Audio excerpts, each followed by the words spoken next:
आइए देखते हैं क्वेश्चन नंबर 10। क्वेश्चन नंबर कितना है? 4 का अपोजिट पूछ रहा है। तो पहले तो हम ये पहचाने कि कैसा डाइस है। ये कैसा डाइस है? ये समान पासा है। कैसे जाने?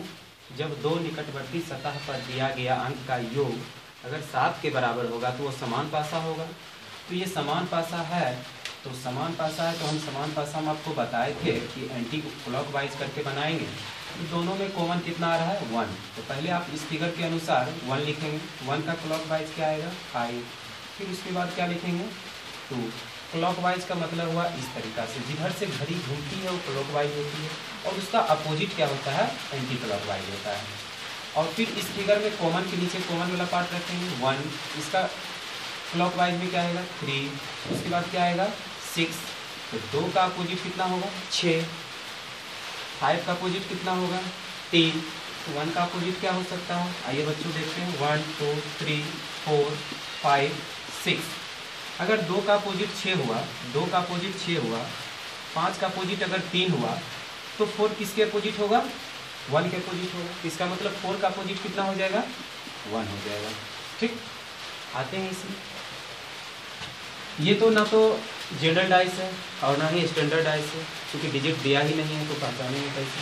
तो इस तरीका के क्वेश्चन में आप ऐसे भी बना सकते हैं। ये पीला है, ठीक है, ये ऑप्शन बेस्ड क्वेश्चन है, ठीक है। ऑप्शन है आपका नारंगी, ऑप्शन बी है बैगनी, ऑप्शन सी है लाल। मतलब पीला के जो है अपोजिट देखना है, तो ठीक है, पीला का अपोजिट देखना है। तो पहले ये देख लेते बच्चों, पीला के बगल में कौन है? ये तो तय है कि अगर किसी अंक, कोई अंक जिसके बगल में हो तो वह अंक उसका अपोजिट, उसका विपरीत कभी नहीं हो सकता है। जैसे पीला के बगल में क्या है? नीला। तो कभी भी पीला के अपोजिट में, कभी भी पीला के पीछे में नीला नहीं हो सकता है, क्योंकि नीला और पीला क्या है? बगल में है। तो पीला के बगल में है नारंगी, कभी भी नारंगी पीला के अपोजिट नहीं हो सकता है। तो पीला के बगल में कौन कौन है फर्स्ट फिगर में? तो फर्स्ट फिगर के अनुसार ये फर्स्ट फिगर हो गया, ये सेकेंड फिगर, ये थर्ड फिगर, ये फोर्थ फिगर। तो फर्स्ट फिगर में पीला के बगल में कौन कौन है? नीला है और नारंगी है। दूसरा फिगर में देखेंगे, पीला के बगल में क्या है? पीला के बगल में क्या क्या है? नारंगी है, गुलाबी है, नारंगी है और गुलाबी है, नारंगी है और गुलाबी है। थर्ड फिगर में देखेंगे, पीला के बगल में कौन कौन है? तो पीला के बगल में लाल है और नीला है। फोर्थ फिगर में देखेंगे, पीला के बगल में कौन है? तो पीला के बगल में लाल है और गुलाबी है। तो बच्चों, जो बगल में होगा, एडजेसेंट में होगा, निकटवर्ती होगा, वो कभी अपोजिट नहीं हो सकता। तो पीला का अपोजिट ये सभी नहीं हो सकता है। तो ऑप्शन में देखते हैं, नारंगी है, तो नारंगी तो बगल में है। बैगनी, बैगनी है ही नहीं, तो बैगनी जो है पीला के अपोजिट हो सकता है अकॉर्डिंग टू ऑप्शन। लाल का बात करते हैं, तो पीला के बगल में लाल है, पीला के बगल में क्या है? लाल है। पीला के बगल में लाल है, ये कभी अपोजिट हो नहीं सकता है। तो दो ऑप्शन को आप छांट दीजिए, पहले ए और सी नहीं हो सकता है, ठीक है।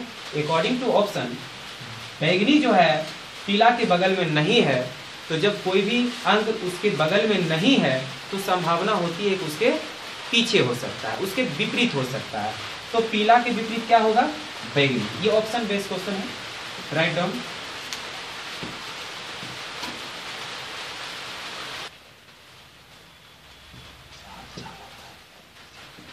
ये जो डाइस दिया गया है, कौन सा डाइस है? दो निकटवर्ती सतह का योग 7 है। ये समान डाइस हो गया, जनरल डाइस हो गया।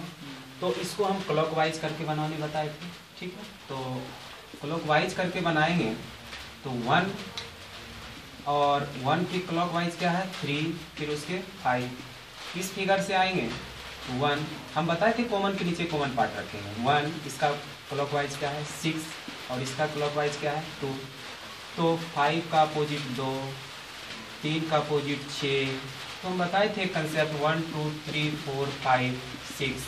अगर 5 के अपोजिट 2 है, 3 का अपोजिट 6 है, तो 1 का अपोजिट कितना हो जाएगा 4, तो आंसर कितना हो जाएगा 4 हो जाएगा। आते क्वेश्चन नंबर 13 में हम बताए थे व्हेन 2 डिजिट आर कॉमन, तो जब 2 डिजिट कॉमन हो, जैसे 4 कॉमन है, 6 कॉमन है, तो जो असमान डिजिट बचेगा वो एक दूसरे का क्या हो जाएगा अपोजिट हो जाएगा। तो ये 4 का अपोजिट 4 है, ये 4 का कॉमन 4 है, 6 का कॉमन 6 है, तो जो असमान डिजिट बचेगा वही एक दूसरे का, जब 2 डिजिट कॉमन हो, जब 2 डाइस दिया हो और 2 डिजिट कॉमन हो, तो कॉमन वाले पार्ट छोड़कर, जैसे 4 के कॉमन है, 6 कॉमन है, तो 5 इसके अपोजिट हो जाएगा, 1 का अपोजिट हो जाएगा, तो 1 का अपोजिट क्या हो जाएगा 5।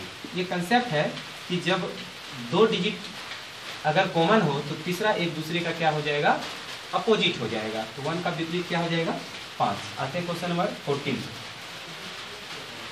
तो ये दो निकटवर्ती सतह पर दिया गया अंक का योग कितना है 7 है। तो ये समान डाइस हो गया, जनरल डाइस जिसको कहते हैं। तो जनरल डाइस से बताए थे क्लॉकवाइज करके बनेगा। तो पहले एक कॉमन पार्ट देख लीजिए, कॉमन पार्ट क्या है 4 है, तो फिर क्लॉकवाइज चलना है, तो 4 के क्लॉकवाइज क्या होगा 2 का, फिर 1, फिर जो हम बताए थे कॉमन पार्ट के नीचे में कॉमन पार्ट रखेंगे, तो 4 के नीचे क्या होगा 4 होगा, फिर 3 होगा, फिर क्या होगा 5 होगा, तो 1 किसके अपोजिट होगा 5 के, तो 2 का अपोजिट क्या होगा 3 का अपोजिट क्या हो जाएगा 2, तो आंसर क्या आ जाएगा 3 के ऊपर, बोलिए ऊपर, अगर 3 नीचे है तो उसके ऊपर, मतलब नीचे का अपोजिट ऊपर, तो अपोजिट ही पूछ रहा है, तो 3 का अपोजिट क्या हो जाएगा 2, 3 अगर नीचे है तो उसके ऊपर मतलब अपोजिट कितना हो जाएगा 2 हो जाएगा। आते हैं क्वेश्चन नंबर 15 में। ये भी क्वेश्चन में 2 डिजिट क्या आ रहा है कॉमन आ रहा है। कौन कौन 2 डिजिट कॉमन आ रहा है, एक 6 आ रहा है कॉमन और एक 3 कॉमन आ रहा है। जब 2 डिजिट कॉमन आएगा, जब 2 डिजिट कॉमन आएगा, 6 कॉमन आ गया, फिर 3 कॉमन आएगा, जो तीसरा बचेगा वो एक दूसरे का क्या हो जाएगा अपोजिट हो जाएगा, एक दूसरे का विपरीत हो जाएगा। इसका मतलब 4 के सामने पूछ रहा है, 4 आगे है तो उसके सामने, 4 क्या है पीछे है तो उसके सामने पूछ रहा है, मतलब अपोजिट ही पूछ रहा है, तो 4 का अपोजिट क्या हो जाएगा 2, तो 4 का अपोजिट क्या हो जाएगा 2। ये कंसेप्ट बता दिए हम, पिछले क्वेश्चन में भी बताया, इस क्वेश्चन में भी बता देते हैं कि जब 2 अंक अगर कॉमन हो, एक 6 है और एक 3 है, तो तीसरा अंक क्या हो जाएगा एक दूसरे का अपोजिट हो जाएगा। ठीक है बच्चे, लिखिए।